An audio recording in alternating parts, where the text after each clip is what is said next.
WWE is seeming like they've gotten to this problem with this Legends Night, and we've seen reports that like their ratings are slipping, and the networks, WWE, as you said, as a business is like, hey man, we're still making a shit ton of money off YouTube. Our sales are, our money's up, but the network that's paying them some of this money is going, hey, we were going to sell advertisements against these ratings that are slipping. So they've told them to come up with something. They said they wanted them to push the envelope, but not in a sexual manner, right?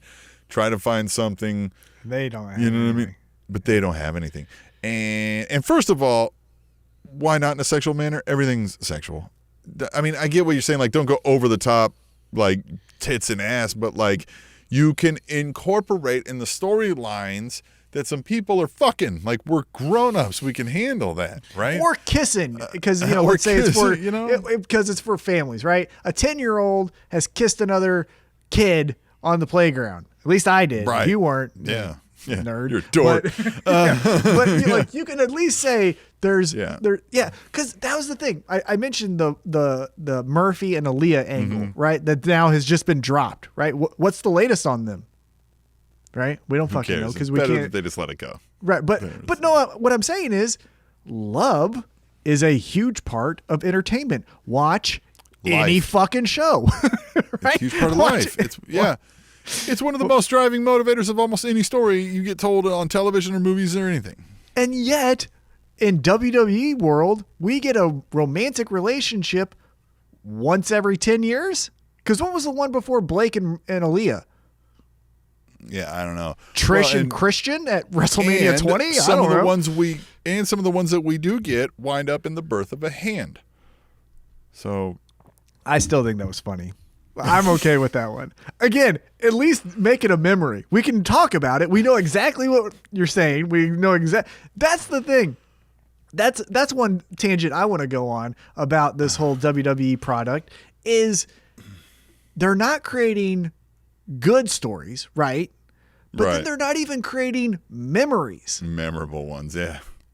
I know at least go bad. Like if you're not getting good, just make it irreverent and weird and make that kind of the deal. But I don't. And I get it, right? They just burned Bray Wyatt in the ring. But everything around it isn't consistent because, again, you had Braun Strowman get suspended for headbutting Adam Pearce, but then Randy Orton is still showing up each and every week after he murdered someone. And you burned him, and now we're 2 weeks into it, and I don't know.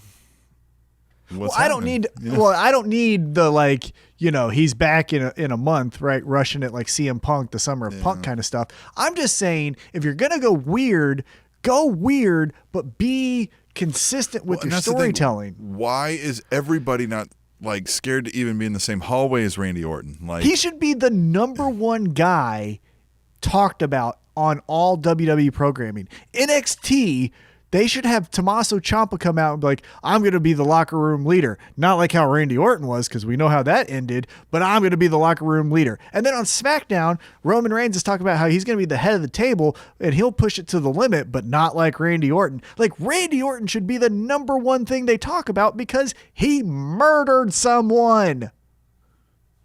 Instead, he's fucking mid-card bullshit. Yeah. It's weird. Does anyone else get this? It's weird.